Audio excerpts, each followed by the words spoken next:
Bienvenidos a El Reloj de Dios. Las noticias actuales con el enfoque bíblico que muestra nuestro tiempo y ubicación. El enfrentamiento entre palestinos y la policía israelí en la explanada de las mezquitas. A medida que la guerra continúa, el número de personas que huyen. Hola, bienvenidos al Reloj de Dios. Saludos cordiales y sobre todo saludos con mucho aprecio para quienes han estado muy en contacto de El Reloj de Dios a través de las redes sociales. Gracias por ser parte de cada una de las emisiones. El equipo en pleno les saluda. Iniciamos con hermana Leti de Enríquez, a quien cariñosamente saludamos, por supuesto, a nuestro anfitrión principal, el apóstol Sergio Enríquez, y quien les habla, Elsa Mariana García. Apóstol, nuevamente abrimos una oportunidad para conversar de las noticias con un enfoque bíblico, algo que hace mucha falta en esta época. Sí, definitivamente es una visión constante que el Señor permite que nosotros vayamos abriendo nuestros ojos hacia ella, ¿verdad? Sí. Yo recuerdo recuerdo la primera vez que el Señor me habló a mí acerca de la visión, porque fue en un cuarto de un hotel. Estaba yo en un entrenamiento en lo secular y el Señor me hizo ver y me dijo, aunque la visión tardará un poquitito, el que ha de venir vendrá, no tardará, espéralo porque vendrá. Entonces creo que las cosas se van viendo conforme va pasando el tiempo. Por ejemplo, si tú te despiertas por la noche, todo oscuro, si no duermes con la lucecita de Mickey Mouse por miedo a la oscuridad. Claro, para no caerse cuando va al baño.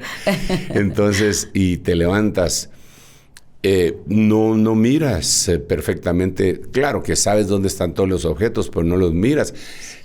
Si acabas de entrar en el cuarto, pero si ya tus ojos se fueron acostumbrando a la oscuridad, como que empiezas a ver las cosas. Y yo creo que mientras ha ido acercándose el tiempo de nuestra redención, aunque nuestros ojos se abrieron hace mucho tiempo, como que empezamos a ver más de cerca los objetos que antes no se miraban. Más o menos lo que le pasó a Agar en el libro de Génesis, que su tribulación le impedía ver la salvación que Dios tenía preparada para ella cuando se le terminó el agua de la cantimplora y su hijo y ella se iban a morir. Pero después de haberse ministrado, el ángel le abrió los ojos y ella vio un pozo.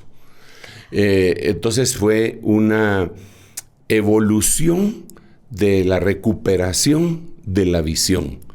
Entonces nosotros estamos en este tercer mes del año 2024, el año de la recompensa, a pocos días de nuestro retiro de verano y todos los eventos que suceden en cascada, porque suceden, cuando digo en cascada, porque yo me puedo imaginar una catarata, una cascada en donde no le da tiempo a nadie porque el agua está cayendo muy rápido, ¿verdad? Sí.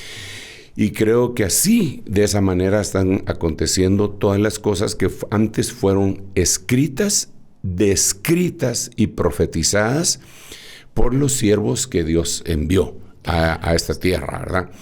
Y que escribió en la palabra profética más segura, porque debemos de entender eso, que existe la palabra profética más segura, en la cual la hacéis bien, dice la Biblia misma, en estar atentos, como una antorcha que alumbra en lugar oscuro.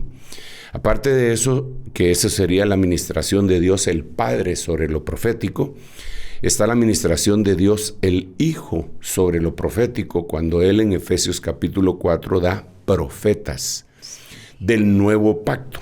Porque cuando Él sube a lo alto, dice Efesios 4, da dones a los hombres y dentro de ellos están los profetas. Y la administración profética del Espíritu Santo descrita en 1 Corintios 12, que son dones. Entonces debemos de distinguir estas tres cosas. Y lo que yo insisto es, digamos, la profecía debe de discernirse. Sí. La profecía que se da en las iglesias debe discernirse. Al ministro profeta también se le debe de discernir. Claro. Pero la palabra profética ya está escrita, probada 7 veces en crisol. Ahí está todo. Esa no hay que discernirla, sino que hay que entenderla, suplicarle al Señor que los ilumine. Te digo esto porque todos los eventos que vemos en este momento definitivamente son un grito de toda la creación para que despertemos, para que nos demos cuenta que el tiempo sí es delicado, ¿verdad? Aunque algunos lo siguen viviendo de una manera poco ortodoxa espiritualmente hablando. Claro, pues, muy cierto lo que usted dice. De hecho, vamos a abrir también la comunicación con quienes están hoy en sintonía desde distintos países, aquí mismo en Guatemala. Háganlo a través del más 502 56 17 90 99. Apóstol, la semana pasada hablábamos acerca de la visión o las visiones, porque usted nos explicaba cómo es que hay varias, pero una de las cosas que más llamó la atención de todo el equipo y especialmente de usted es cómo el ser humano, el hombre, siempre quiere saber del futuro, y es allí en donde hablábamos de los profetas y venía el tema de los falsos profetas y la visión. ¿Nos podría dar un poco de contexto respecto a eso? Claro. El hombre de por sí tiene dentro todo lo que Dios le puso. Dice la Biblia que nos puso un soplo de eternidad adentro de nosotros. Se dicen tantas cosas al respecto de la bendición de Dios sobre nosotros los humanos. Dentro de ellos como que tuviéramos una característica, y es de poder percibir las cosas que van a suceder. Eso no nos pasa solo a nosotros, eso le pasa a toda la creación. Digamos, los animales irracionales, como podrían ser los perros, los gatos, las aves, perciben antes de que venga un terremoto, por ejemplo, ¿verdad? Se inquietan las aves que están en las jaulas y vuelan de un lugar para otro, como percibiendo algo que los humanos no logramos percibir, pero que se aproxima y que está en un futuro cercano, ¿verdad? Los perros empiezan a aullar, como que ellos, no es que presientan en el sentido de la palabra, literal de la palabra, sino que como que ellos vieron antes de, como que tuvieran algo de lo que va a suceder. Si los animales irracionales tienen eso, ya sea por instinto o por lo que sea, ¿será que nosotros, siendo la especie más avanzada que Dios hizo sobre la tierra, no lo tenemos? Pues sí, lo tenemos. Podemos nosotros, pues solo por la inteligencia podemos decir, esto es lo que va a pasar, es esto y esto. Incluso un padre de familia, una madre de familia sabe que su hijo se va a caer si sigue columpiándose en la silla como lo está haciendo, pero eso no es que sea profeta, sino que simple y sencillamente el intelecto le dice que está en un grave peligro y que está a punto de hacer eso. Entonces, pero cuando esto se va acentuando en algunas personas porque son más vulnerables a lo que puede venir, o pueden ser instrumentos del mundo espiritual, del lado positivo y del lado negativo, entonces uno se queda impresionado. Pero esto tampoco hay que confundirlo con la planificación que se lleva a cabo por élites desde hace mucho tiempo. ¿A qué se refiere con eso? Mira, digamos, ponte que en el año 1500. Esta es una suposición solamente para poderme dar a entender en esto que tú me decías a qué me refiero. Pues de que en el año 1500 se ha fundado una sociedad secreta cuyo fin era gobernar tal país. Y entonces planifican qué es lo que van a hacer. ¿Qué es lo que van a hacer? En tal fecha, en tal otra. No es que ellos sepan lo que va a acontecer en el futuro por una situación puramente espiritual, sino que ellos están planificando porque están trabajando en pos de eso, para que se cumpla. Digamos, nosotros vemos impresionados cómo en el billete ícono del poder económico mundial, que es el dólar, en el de denominación de 1, vemos cosas del pasado y del futuro, y cosas del pasado que están advirtiendo hacia un futuro. Por ejemplo, Tiene varias cosas el billete. Dice 1769. Tiene 13 plumas, tiene 13 estrellas que dicen que son las 13 colonias con las que se inició Estados Unidos. Ok, está bien pues. Pero inmediatamente después ponen ahí Novus Ordo Seclorum, que quiere decir nuevo orden secular en latín, pues, si son angloparlantes, pero la cosa está como ellos lo planificaron. ¿Desde cuándo? Estamos hablando desde que tenían 1700, desde los 1700, y estamos en el 2024, y se habla del nuevo orden mundial, de una comedia, y constantemente casi parecería un tema trillado, pero no es necesariamente que ellos sepan lo que iba a venir, porque una entidad espiritual se los dijo, sino que lo planificaron. Con una mente carnal, pues, sí, no espiritual. Muy intelectual, inteligentes y todo lo que quieras, pero ellos dijeron, en tal año vamos a hacer tal cosa. Incluso, digamos, ahorita tenemos una agenda que se llama 2030, en donde ellos han planificado a largo plazo qué es lo que se va a hacer. Entonces, ahí entraría la inteligencia terrenal, ¿verdad? Pero aparte de eso, hay gente que no tiene nada que ver con esa planificación, que sí miran las cosas. Y eso es muy curioso, apóstol, y aprovecho a mencionar a alguien que tenían los chicos ahí en parte de la producción, las 17 profecías de Chesterton que han acabado cumpliéndose, y habla de el divorcio, la baja natalidad o el aborto. Y hablo relacionado a lo que usted decía, no necesariamente es algo espiritual, pero sí se ha cumplido algo de este personaje que es británico y que era un analista, aunque era católico, de estos temas. Sí se han cumplido algunas de las cosas que él previó. Él habló de 17 cosas. Y las 17, cuando uno dice, ¿cómo le atinó? Le atinó, ¿verdad? Sí. Que son cosas sobre todo de una índole social. Y entonces eso lo deja asombrado a uno, porque podría suceder que esto fuera para desacreditar a aquellos a los cuales no tenían ningún conocimiento, y Dios los llamó y les dio una revelación de lo que habría de suceder, y alguien puede decir, no, si fulano también lo dijo y no era cristiano, ¿verdad? Entonces no es tal profecía. No solamente él, sino que vemos muchas formas de tratar de averiguar lo que iba a suceder. Mira, él cita, cuando yo era niño, no hace mucho tiempo de eso.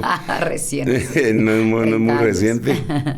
Había una serie de caricaturas que se llamaba Los Supersónicos, ¿verdad? Sí. Bueno, los Supersónicos tenían muchas cosas que nosotros vemos ahora y no eran proféticos, ¿verdad? Digamos, los relojes por los cuales uno podía hablar y verse, y eso ya lo tenemos. Las conferencias por medio de televisión e internet, ellos así se comunicaban, y cuando nosotros lo mirábamos nos parecía ciencia ficción, wow. Pero ellos también lo tenían ahí. Las fajas esas que ahora son tan comunes en los aeropuertos, donde uno se sube y va caminando, aunque algunos haraganotes se quedan parados, ¿verdad? Pero eso era otra cosa. Claro. Y esas ya las tenían los supersónicos. Sí. El tráfico aéreo, que ahorita ya hay compañías productoras de vehículos de tierra que ya tienen vehículos que pueden volar y que solo están esperando las legislaciones adecuadas de cada país para poder iniciar esa nueva faceta de locomoción. O sea, todo es supersónico. ¿Te imaginas? Yo lo tenía. Una caricatura, ¿verdad? Que se veía tan inocente. Y después, o sea, no es... Esto podría ser una cuestión con el ánimo de desanimar a la profecía, ¿verdad? Al compararla. Al compararla, decir, no, eso no es nada. Pero hay una gran diferencia, te voy a decir cuál es. Muy bien. La otra cuestión que vemos también, aquellas cartas que se les atribuye a los Illuminatis, que es Inwo, que en donde se dicen cosas que estaban en esas cartas antes de que sucedieran. Dentro de ellos estaba la destrucción de las Torres Gemelas por aviones, ¿verdad? Eso es interesante. Y si pudiéramos decir, ¿por qué Dios ha permitido que seres no cristianos tengan esa revelación que puede confundir a la gente pensando en que se trata de un profeta o de un falso profeta? ¿Cuál sería la respuesta? La Biblia nos narra por qué. La Biblia dice por qué. Te lo voy a leer, vamos a ver si lo encuentro por acá rápidamente. Vamos a ver. dice, si, esto es una explicación parcial de la pregunta que me estás haciendo. Porque aparte de los que ya te mencioné, podría mencionar a los Simpson también, ¿verdad? Que qué casualidad que le atinaron a un montón de cosas y la gente dice, ¿pero por qué? Hay memes diciendo, los Simpson sí, lo predicen otra vez. Exacto. Algo que ocurrió. Como que le atinaron otra vez, como para desacreditar lo verdadero. Mira lo que dice la Biblia acá. Si se levanta en medio de ti un profeta o soñador de sueños y te anuncia una señal o un prodigio, y la señal o el prodigio se cumple, acerca del cual él te había hablado.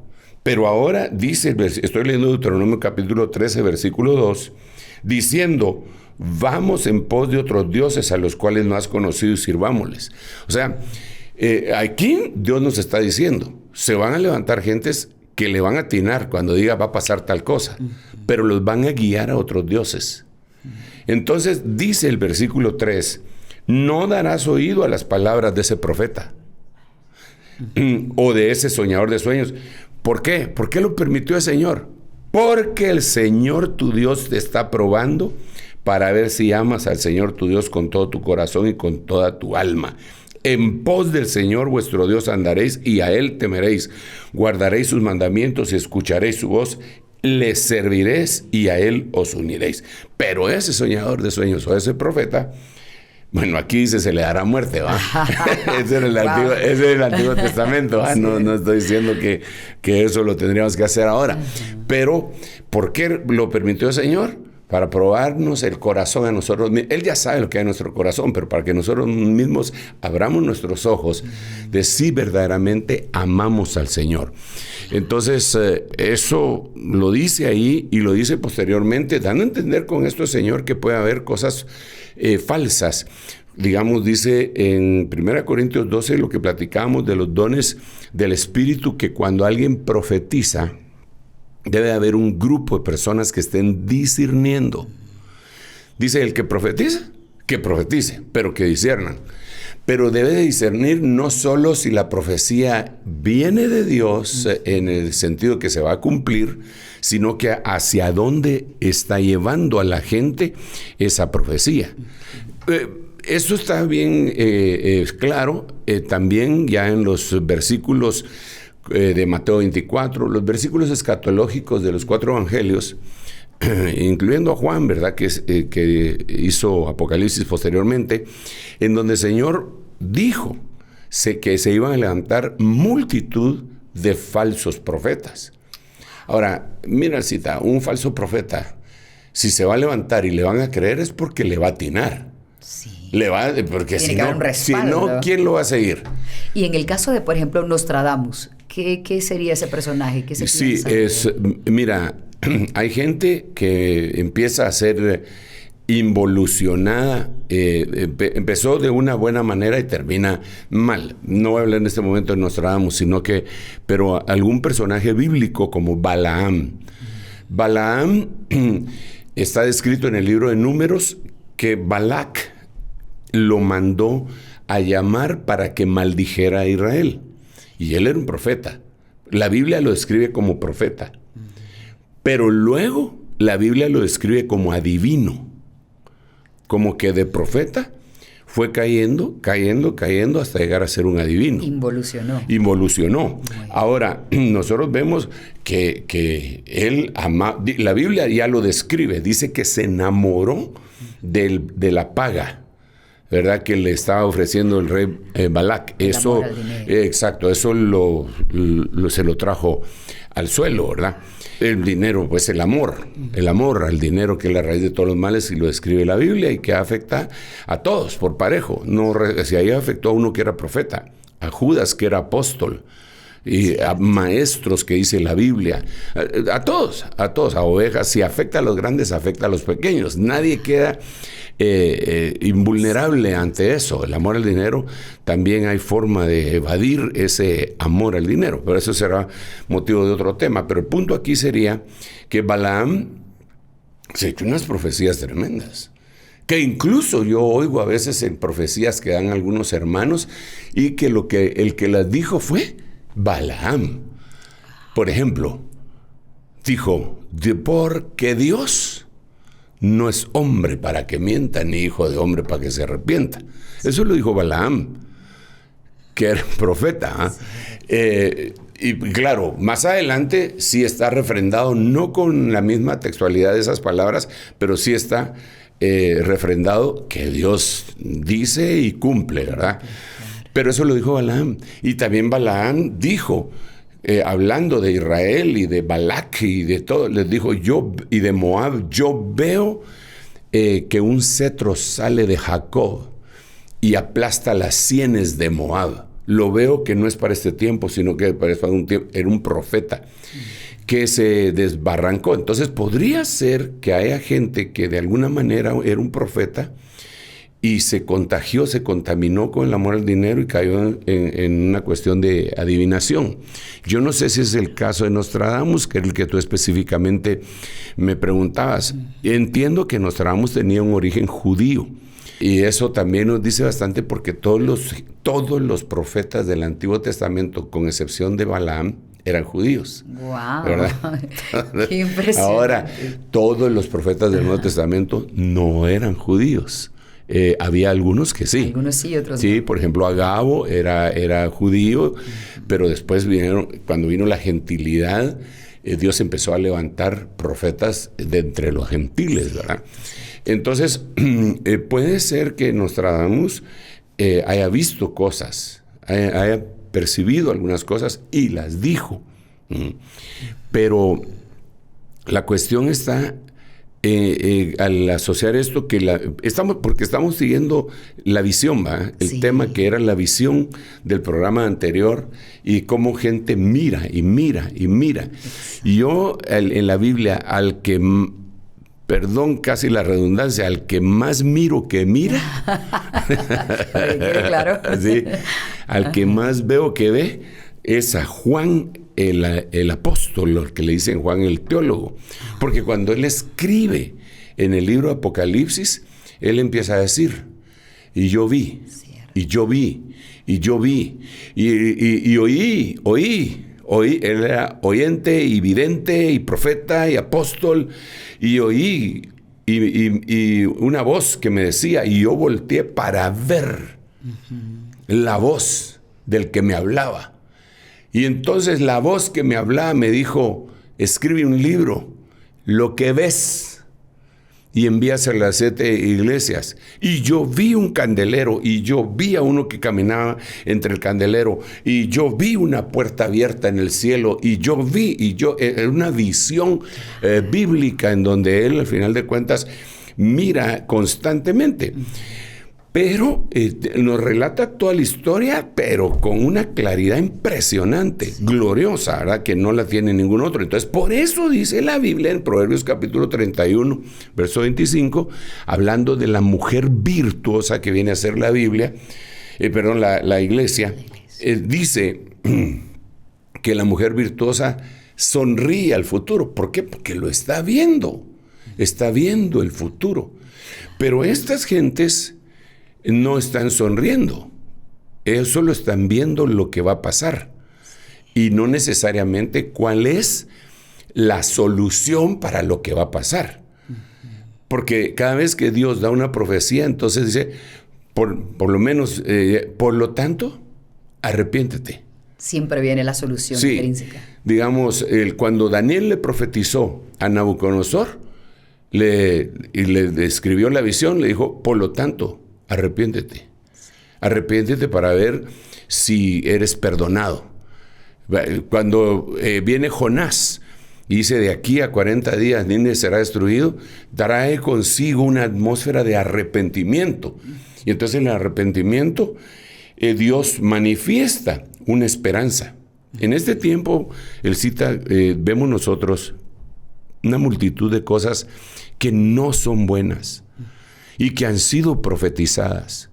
Pero con todo esto hay también profecías específicas de cosas gloriosas, porque no solo las noticias negativas, que son las que más venden, son las que debería poner atención la gente, sino que las promesas de un futuro glorioso, porque el Señor dice, yo conozco mis pensamientos acerca de vosotros, yo sé que yo les quiero dar a ustedes un buen futuro, una buena esperanza.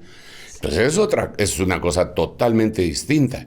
Cuando lo vemos ya en la palabra profética, digamos, dice en algún momento que el Señor, yo enviaré a mi siervo Elías para que haga volver el corazón de los padres. Futuro. Sí. Yo enviaré. ¿Para qué? Para que haya restauración familiar. Yo enviaré a mi siervo Elías para que haga volver el corazón de los padres a los hijos y el de los hijos a los padres. Antes de que venga el día de Jehová grande y terrible. O sea, está equilibrando. Viene una cosa mala, señores, pero hay una esperanza.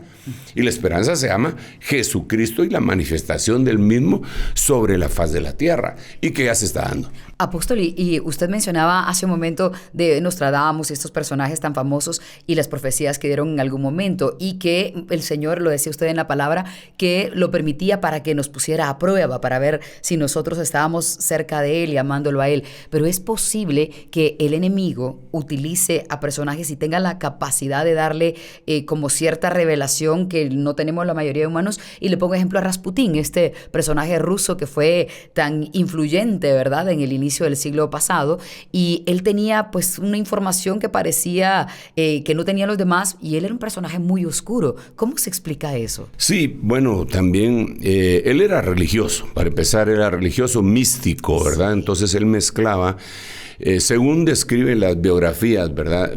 Porque yo no lo conocí, gracias a Dios.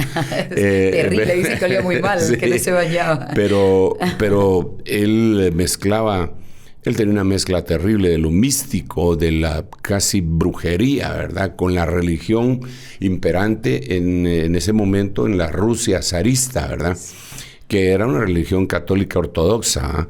Y entonces, pero él como que sobresalía y tenía poder. Él no solamente tenía información, sino que él tenía poder. Era un alma poderosa, definitivamente, porque eso también debemos de distinguir, que hay gente que no es necesariamente una intervención demoníaca en su plenitud, sino que hay gente que tiene alma poderosa. Alguien que tiene un alma poderosa y sojuzga a los demás, ¿verdad? Ese es más o menos un liderazgo de esa naturaleza. Pero ya cuando se mete en espíritus inmundos, la cosa se vuelve más oscura. Yo creo que él, pues, al ser Rusia una potencia que incluso a estas alturas del partido está en el escenario escatológico, y él dio pie a que se le oscureciera su pensamiento total al zar Nicolás. Yo creo que tuvo que haber sido una operación demoníaca, ¿verdad? Y Dios lo va a permitir, como dijimos aquí en Deuteronomio capítulo 13, que Dios permite que eso suceda para que la gente que sea aprobada, pues resulte como tal aprobada, ¿verdad? Pero así como estamos hablando, Dios levanta profetas que miran el futuro, que dicen lo que va a pasar y que dan la esperanza, la salida. Por lo tanto, pues arrepiéntete. Bueno, yo soy el que abre y cierro puertas y haz tal cosa. Vuelve a tu primer amor. Primero le describe su vida pasada, presente y futura, y esperanza y salida. Digamos, a un profeta le dijo a un rey: pon en orden tu casa. Solución. ¿Por qué? Porque te mueres. Cierto. Te mueres, de cierto morirás. Esa es otra cosa interesante de la profecía, que Dios manda profecías y que son a veces condicionadas que a veces se cumplen dependiendo de la respuesta que uno tenga. Si no, no se va a cumplir. Digamos, Jonás, de aquí a 40 días Nínive será destruida. Sí. No se cumplió. ¿Pero por qué no se cumplió? Porque Jonás desobedeció. Porque Jonás llegó, empezó a decir, ok, de aquí a 40 días Nínive será destruida. Pero los ninivitas se arrepintieron. Cuando oyeron lo que oyeron, Algunos dicen que pudo haber sido un eclipse que se dio en ese tiempo y que eso les impactó y les hizo recapacitar. Se dice lo que sea, pero lo que la Biblia dice es que desde el rey hasta el menor de los súbditos, incluso los animales, no comieron ni bebieron. Porque los obligaron, desde luego, ellos no tenían, pero estaban arrepentidos. Entonces Dios dijo, ya no la destruyó en 40 días, porque la destruyó 400 años después, pero no la destruyó en 40 días. Les dio oportunidad pero Jonás era un profeta verdadero que dijo una profecía que no se cumplió. Este profeta que llegó con Ezequías, el rey, le dijo, pon en orden tu casa porque de cierto morirás y no vivirás. Pero él clamó, se arrepintió, suplicó, se volteó contra la pared y lloró. Y entonces el Señor le dijo, dile que la profecía se cambia, le doy 15 años más de vida. Hay otra profecía que no se cumplió. ¿Cuál? Que está en la Biblia, en el primer libro de Samuel, cuando el Señor le habla a la casa de Elí por medio de Samuel y le dice, yo había dicho que tú ibas a permanecer eternamente delante de mí como sacerdote. Esa era mi profecía. Pero ahora nunca yo tal haga, porque yo honro a los que me honran y desprecio a los que me desprecian. Y entonces vienen días y entonces le empieza a decir, la profecía que te había dado que te iba a ir bien, olvídate, no cumpliste. Entonces hay profecías que se dan, pero que tiene que ver la condición, son condicionadas a la obediencia. Claro. Ahora, hay otras que se dan porque se dan. Como Sodoma y Gomorra, por ejemplo, el anuncio de su destrucción. Sí, digamos, ahí vemos, pero no vas a destruir al justo con el injusto. No hay ni uno, ya lo evalué. Entonces, si hay 10, no hay. Entonces solo voy a salvar, en otras palabras, parafraseándolo de una manera coloquial, solo voy a salvar a tu familia y vamos para afuera. Sí. Entonces, la visión Dios la da. ¿Y cómo vamos a distinguir si viene de Dios o de todos los medios estos que podrían ser de los más oscuros, que su fin es desprestigiar a la verdadera profecía? Es que Dios, número uno, siempre va a cumplir. Van a haber profecías condicionadas a, que están escritas y descritas en la palabra desde hace siglos y que tiene su tiempo de cumplimiento y que solamente va a venir la inspiración para saber el tiempo. Y nosotros, el CITA, estamos viendo todo lo que está en la palabra en nuestros días. Todo. Quizá se puede englobar en una sola frase cuando el Señor dijo, y la maldad aumentará notablemente. Claro, y a causa del aumento de la iniquidad, el amor de muchos se enfriará. Cierto. Apóstol, aprovecho este momento para que hagamos una pausa y cuando regresemos seguimos hablando acerca de este tema escatológico de los 7 escenarios en el reloj de Dios y vamos a también contestar algunas de las preguntas que ya tenemos por acá. Volvemos en un instante, no se vayan. En un momento regresamos con el reloj de Dios. Estamos de vuelta con el reloj de Dios.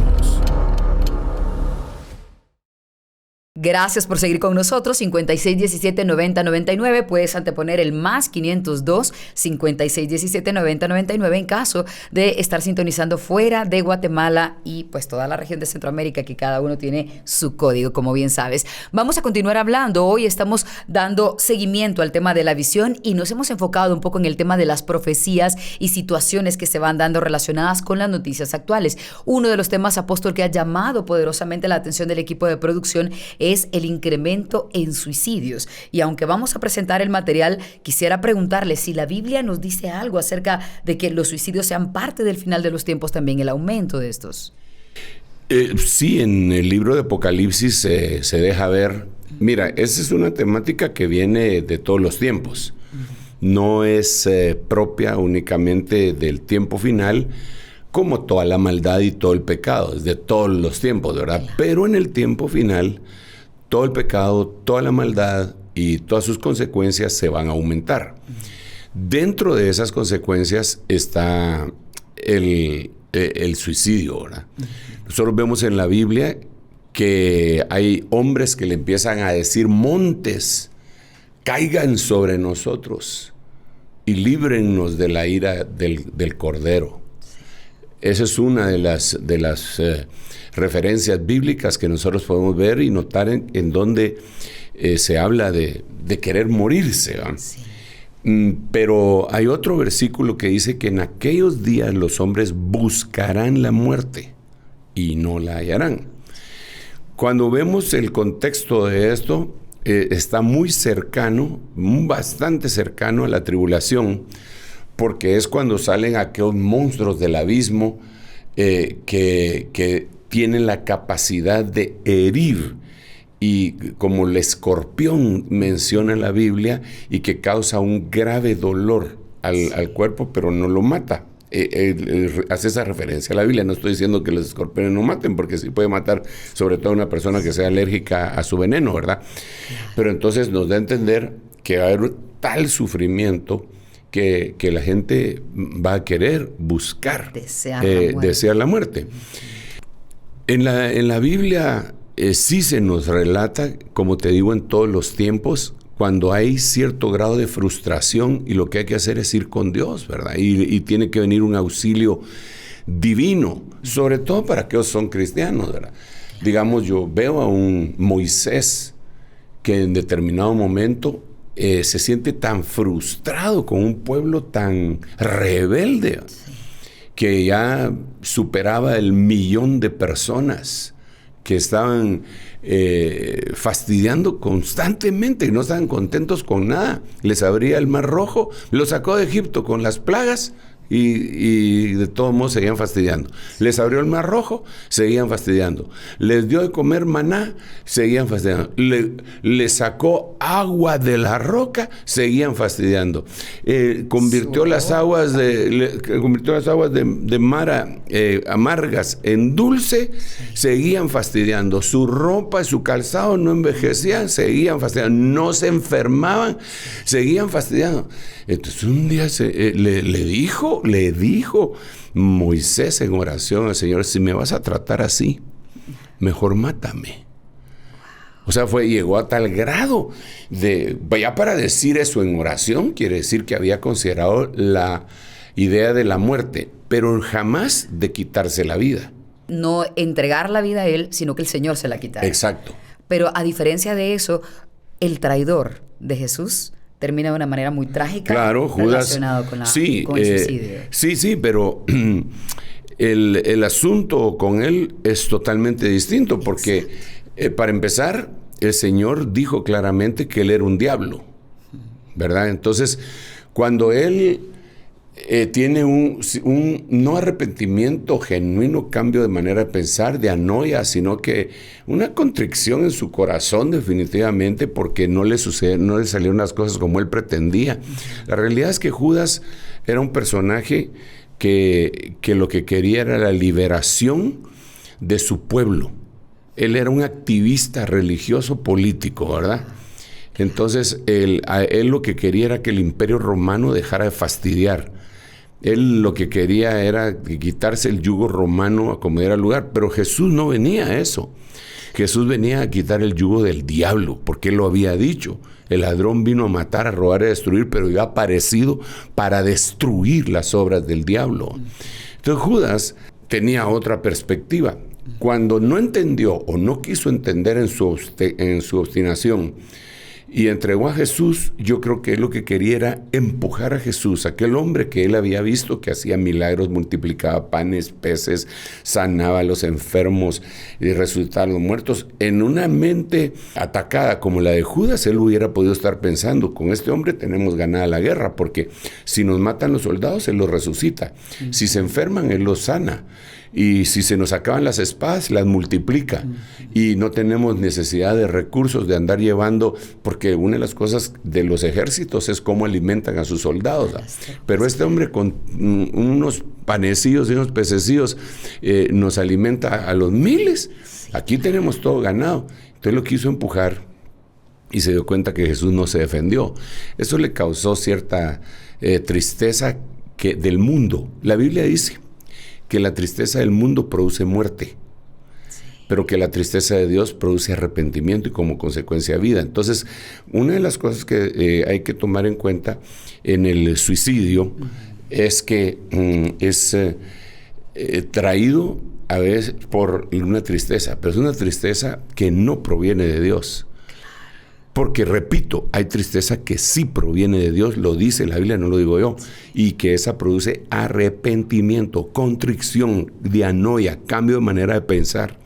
La tristeza que puede ocasionar el mundo con la depresión, la opresión, la persecución, el no encontrar un lugar seguro, eso hace que la gente piense en el suicidio. Y en este caso, cuando la Biblia lo describe, digamos, dice en el libro de Lucas 21, que los hombres van a desfallecer, desfalleciendo por el rugido del mar y de sus olas. Viendo todos los problemas que se van a estar dando en el cosmos, pues en los cielos, en la atmósfera. Entonces ellos van a desfallecer. Ese desfallecimiento les puede conducir. Si ya dijimos que Moisés en algún momento sintió deseos de morirse, pero él sabiamente fue con Dios, ¿verdad? Sí, sí. Y también le dijo en algún momento, bórrame del libro, quítame la vida. Y el Señor le dijo, no, al que voy a borrar del libro es al que peque contra mí. Tú no, contigo no es la cosa. Pero no solo le pasó a él. Le pasó también a Elías, que era tremendo profeta de Dios, que salió huyendo después de que Jezabel lo confrontara y se quedó tirado debajo de un enebro. Y le dijo al Señor, mátame, porque no soy mejor que mis padres. Pero volvemos otra vez a la carga. Tuvieron el deseo de la muerte, pero no se atrevieron a provocársela. Porque generalmente el que se la provoca es porque cayó en las manos del enemigo, su mente, ¿verdad? Y lo empujó. Cierto. ¿Verdad? Apóstol, aprovechando que usted está diciendo eso, vamos a presentar esa noticia que resume un poco acerca de por qué llama la atención el tema de los suicidios, y vamos a dejar la pregunta para que nuestro apóstol regrese a contestarla. ¿Qué pasa con el alma de una persona que se suicida? Veamos la noticia y regresamos con esa respuesta.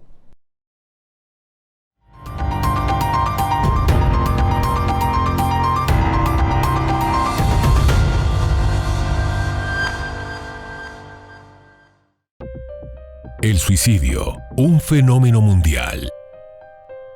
Cada 40 segundos se produce un suicidio. Así lo señala un informe de la Organización Mundial de la Salud, OMS, presentado el 4 de septiembre del 2014 en Ginebra. Cada año, 800,000 personas se quitan la vida en todo el mundo. Pero las estadísticas de diciembre de 2023 revelaron un alarmante aumento en las tasas de suicidio a nivel mundial.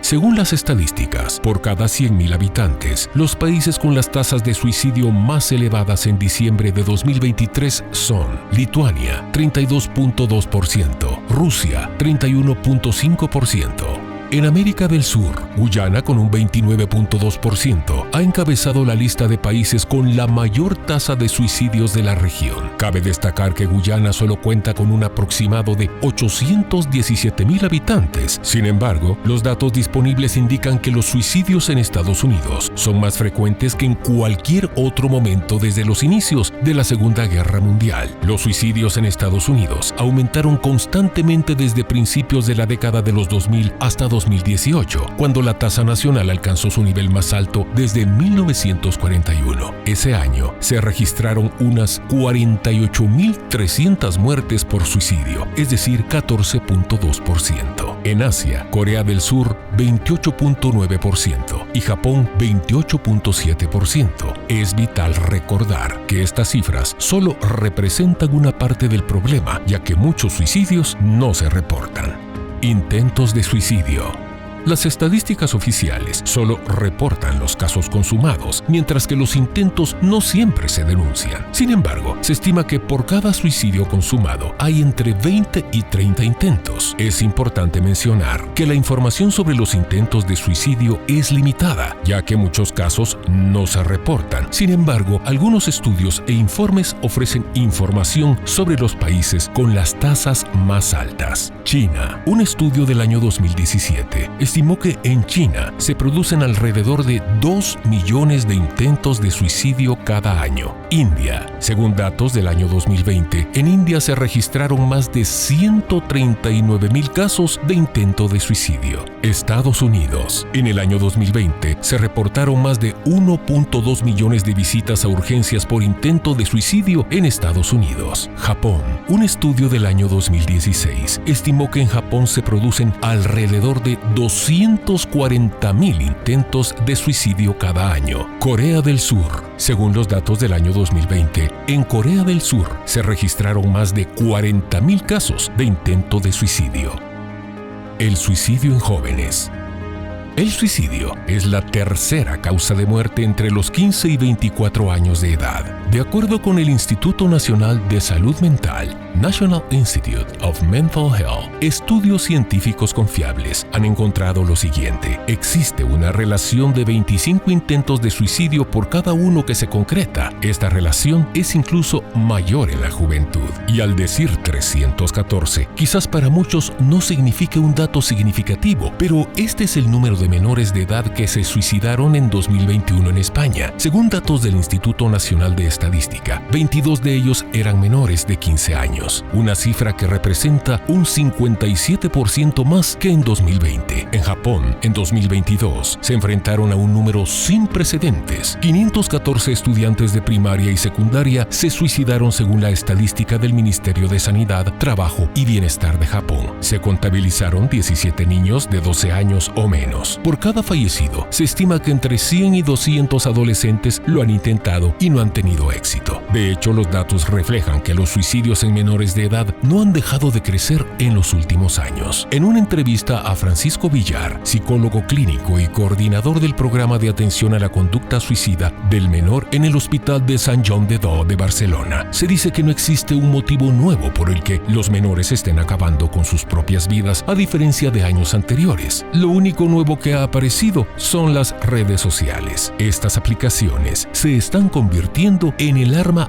de autodestrucción masiva de niños y adolescentes. Hace unos años, quienes lo sufrían en el colegio encontraban en sus casas un refugio para desconectarse unas horas y tener apoyo hasta la mañana siguiente. Ahora, ese refugio ya no existe ni en su casa. No pueden olvidarse del sufrimiento porque siguen siendo bombardeados a través del celular con mensajes, memes o videos en las redes sociales, viviendo bajo un acoso 24/7. Las redes sociales tenían que ser herramientas que nos permitieran de forma fácil conectar con otras personas, establecer relaciones de amistad, interactuar con otros individuos que compartieran nuestros mismos intereses. Sin embargo, se han convertido en la peor pesadilla de muchas personas, ya que no solo de adolescentes que sufren bullying a través de ellas, sino también adultos, creadores de contenido que reciben insultos y mofas por parte de otros que están detrás de cuentas falsas. La ley es cada vez más consciente de esta problemática del siglo XXI. Cada día se conocen más casos en los que las víctimas han denunciado a las personas que les acosaban por redes y éstas han recibido un castigo por ello. Una reciente encuesta del Centro de Investigaciones del Pew Research Center y la opinión de los expertos sobre este fenómeno social habla sobre el uso de las redes sociales entre adolescentes, ya que este crece a pasos agigantados a medida que pasan los años. Más de un tercio de estos jóvenes están en línea constantemente. Según una encuesta del Pew Research Center, Israel Reyes, experto en ciberseguridad, explica cómo se produce este aumento, y esto se debe a que las redes sociales implementan algoritmos que son de inteligencia artificial altamente sofisticados, lo cual produce un alto nivel de adicción en estos jóvenes. Al menos la mitad de los adolescentes estadounidenses dijeron que se conectan afectan casi constantemente, lo que supone un salto con respecto al 24% que declaró un comportamiento similar en 2015. La gran mayoría usa YouTube,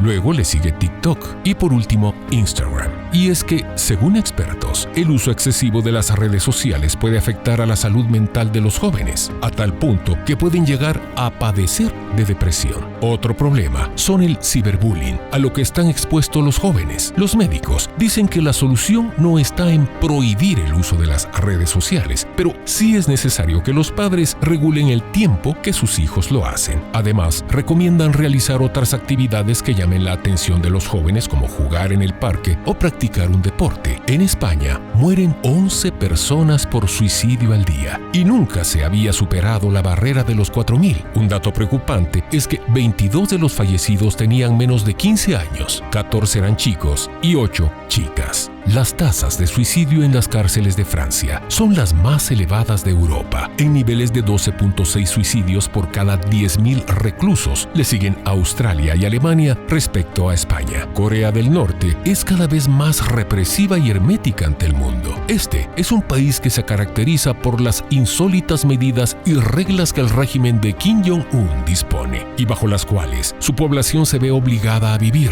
Para el régimen norcoreano, quitarse la vida es un acto egoísta y antipatriótico que socava la unidad nacional y la lealtad al líder supremo. Esta legislación se decidió en secreto entre el entorno del líder coreano, quien ordenó medidas preventivas y castigos en casos de incumplimiento. La comunidad internacional y organismos de derechos humanos continúan con sus reclamos.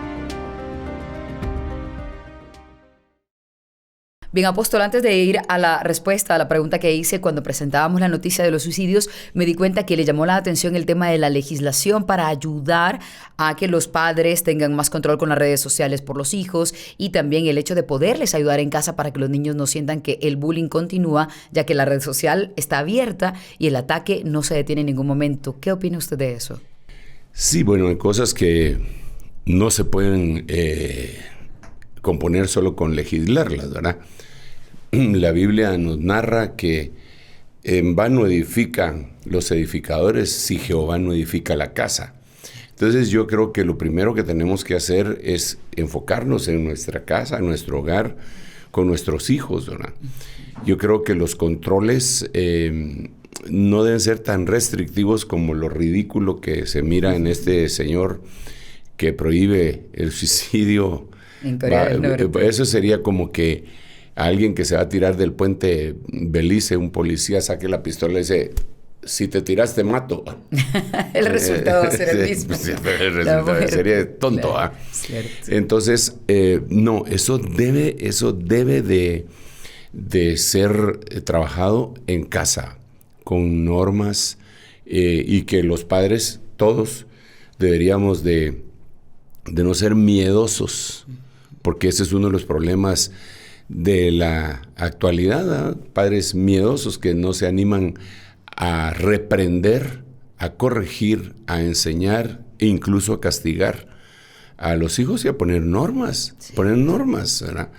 Si toda la sociedad así lo hiciéramos, sería más fácil el control de todo eso. Sin embargo, también está profetizado esa cuestión de la entrega de los padres hacia sus hijos a un sistema de gobierno, porque la Biblia dice que los padres entregarán a los hijos y los hijos entregarán a los padres, y a veces lo vemos desde otra perspectiva, pero realmente el hecho de que nosotros entreguemos al gobierno con sus legislaciones ilógicas a una forma de educación, eso no es correcto. Y entonces, claro, al entregarlos, también les enseñan a los niños que cuando nosotros los corrijamos, nos entreguen a nosotros también, ¿verdad? Es el propósito del diablo es la destrucción de la familia, de la unidad familiar, ¿verdad? Sí. Ese es otro tema que deberíamos de tratar. Pero eso se debería hacer en casa, y claro que sí estoy de acuerdo en que se hagan legislaciones en donde cualquier persona que cometa un delito, porque ese es un delito de acoso, de difamación, debería ser castigada severamente, ¿verdad? Porque ahora con el uso de las redes sociales, sí se difunde y se tiene como una verdad en cualquier persona. A cualquier persona lo pueden poner ahí y ya la desacreditaron. Sí. Entonces eso sí debería definitivamente ser legislado, pero es una situación que lo tendrá que hacer el mundo. Nosotros como cristianos lo que deberíamos de entender es que bienaventurados seréis cuando por mi causa digan toda clase de males contra vosotros mintiendo. Regocijados y alegrados porque así hicieron con los profetas que fueron antes de vosotros y vuestro galardón es grande en los cielos. Entonces, bueno, eso en parte al responder esa pregunta, pero me habías hecho otra pregunta. Sí, claro, cuando fuimos a ver la noticia, ¿qué pasa con el alma de una persona que se suicida? Y pregunto, digamos adicional, si es que se puede hacer en 2 respuestas, ¿todavía esa alma tiene alguna posibilidad de salvación después de que la persona fallece? Mira, yo creo que es una cuestión complicada y que nosotros no podríamos de ser dogmáticos al respecto, ni para incentivar el suicidio, ni para satanizar al que lo hizo. En alguna oportunidad oí a mi pastor cuando se le hizo este tipo de pregunta, y él decía que Dios iba a juzgar a algunos, no porque se hubieran suicidado, sino por haberle dado la mente al diablo para suicidarse, que no es lo mismo, ¿ah? No es lo mismo. ¿Por qué razón decimos esto?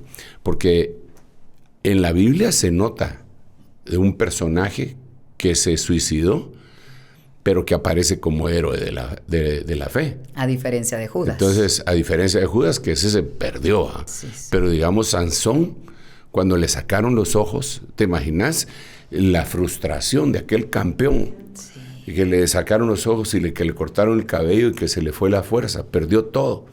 Estaba en un estado deplorable. Sin embargo, él le pidió a Dios fuerza de nuevo y le dijo, para vengarme de mis enemigos a causa de mis ojos.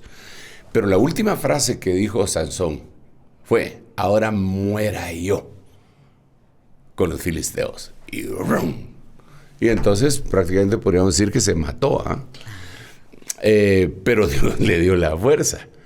Entonces creo que en ese caso a él lo van a juzgar por haber hecho lo anterior, no por haberse suicidado. Yo no me atrevería a decir que cualquier suicida su alma se perdió en el infierno y ahí va, sino que me acerco más a ese concepto que tenía mi pastor y que en algún momento lo dijo, que lo iban a juzgar por haberle dado la mente al diablo para que lo manipulara, porque eso es una locura.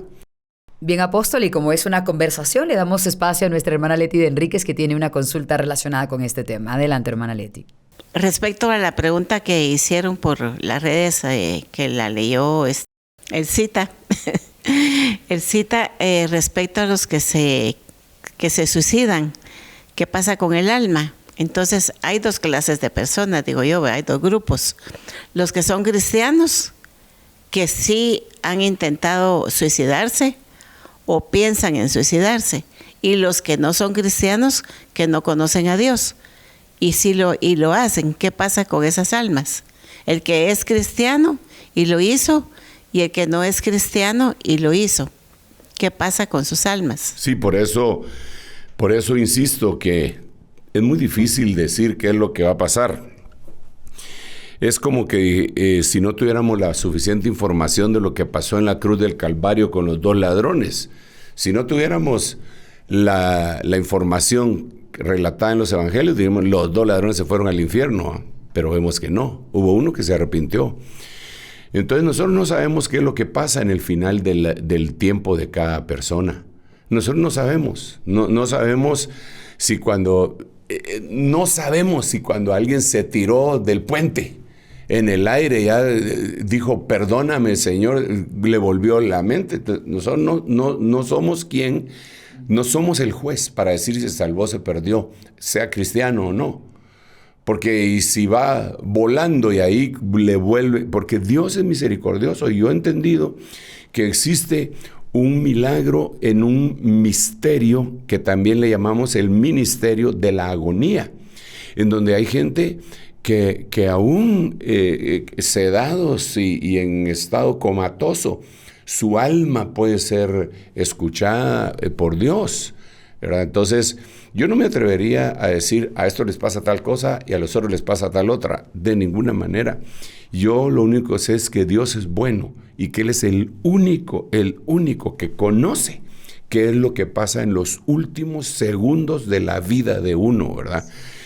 Como te repito, nosotros tenemos el relato bíblico de lo que pasó con los ladrones, tenemos el relato bíblico de lo que le pasó a Esteban cuando antes de morir dijo, no les tomes en cuenta este pecado.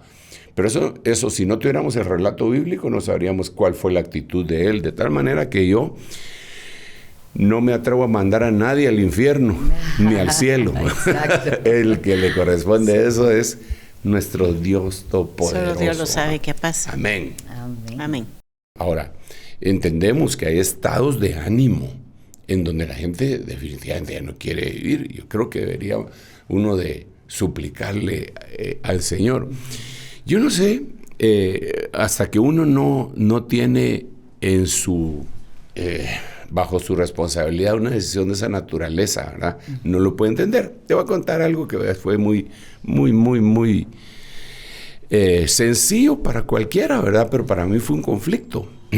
Nosotros teníamos un perrito que se puso muy malo, y entonces el veterinario dijo que había que ponerlo a dormir, ¿verdad? Entonces a mí me tiraron la chibolita, ¿verdad? De que yo decidiera. Y entonces yo cuando me dijeron eso, yo ¿cómo matar a mi perrito? Pero de todas maneras también estaba sufriendo. Entonces yo me fui con el Señor a orarle. Wow. Ay, el hermano Sergio pierde tiempo para orar por su perro, ¿eh? Pero yo me fui y le dije, Señor, yo el dador de la vida eres tú. Yo no puedo tomar esa decisión, perdóname, pero me siento que no soy el indicado para tomar esa decisión. Por favor, ayúdame. Y al día siguiente el perrito se había ido. ¿Ves? Sin ninguna asistencia. Sin ninguna asistencia, murió. ¿Eh? Entonces yo entendí que, claro, eso me pasó a mí, pero a lo que yo voy es a la carga de sentir que uno le puede quitar la vida a otro ser vivo, ¿verdad? Y cuánto más a un ser humano. Es una cuestión no solamente de moral ni de ética, sino que es una cuestión espiritual, ¿verdad? En donde por eso yo insistía que aquellos que habían tenido ese sentimiento de que se querían morir, fueron con Dios. Moisés fue con el Señor, Elías fue con el Señor, Jonás fue con el Señor. Es más, el mismo Señor Jesucristo dijo a sus discípulos, mi alma está triste hasta la muerte, y fue con el Señor. Porque son estadios de ánimo que uno no comprende, que para alguien podrá decir, ese no aguanta nada, pero para él se le está cayendo el mundo sobre su cabeza. Yo quisiera tomar este momento, Elcita, para decirle a cualquier persona que nos esté escuchando que si ha habido ideas de muerte, deseos de morirse, esos no vienen de Dios. Ese no es un pensamiento de Dios. Puede ser del propio enemigo de tu alma, o puede ser como consecuencia de toda la frustración, fracasos, pero que Dios te dio un regalo a ti, que es la vida. La vida debe ser, es un regalo, es hermosa, la vida es hermosa, y yo te aconsejo que tú te acerques a Dios y en primer lugar le pidas perdón y ayuda para decirle, Señor, perdóname por estos pensamientos, no son míos, los rechazo, llevo todos estos pensamientos cautivos a la mente de la obediencia de Cristo, yo quiero vivir hasta que tú digas que me tengo que ir de esta tierra. Pero nosotros no podemos decidir un regalo de esa magnitud de ninguna manera. Somos quien para entregarlo. Dios nos lo dio.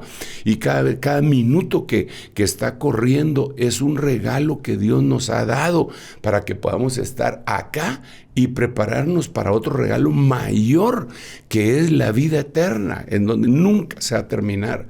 De tal manera que yo quiero decirte que si te han venido pensamientos de suicidio, los reprendo en el nombre de Jesús, y te digo a ti que tomes autoridad en contra de esos pensamientos. No provienen de Dios, no son de Dios, y tú eres un hijo de Dios. Y si todavía no lo eres, recibe a Jesucristo en tu corazón, ábrele tu corazón al Señor, y Él te dará el regalo, no solamente de la vida, sino del propósito por el cual vivir.